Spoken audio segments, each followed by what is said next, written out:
Check it out, guys. V6 Honda Kseries all drive tranny. Oh yeah. J2K. Check it out. We have the J2K adapter. We have this part here also for the intermittent shaft. We also got for the starter, and then of course this thing has to be notched out too. So we have it, guys. Just been doing some R&D, and it'll be released to the public pretty soon.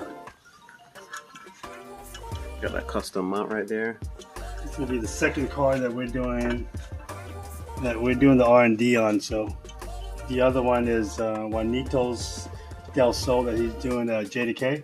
So he got it in the car already. This one here, we're making the mounts for it. So this is the mount that this was actually in the JDM Integra. Integra. Yeah, it was in there already.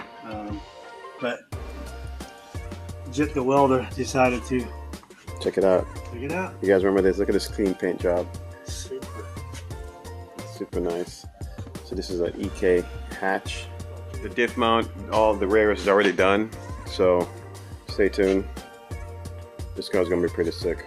We may be going turbo also, but dropping in all motor for now. So V6 J2K S1 build. Be on the lookout.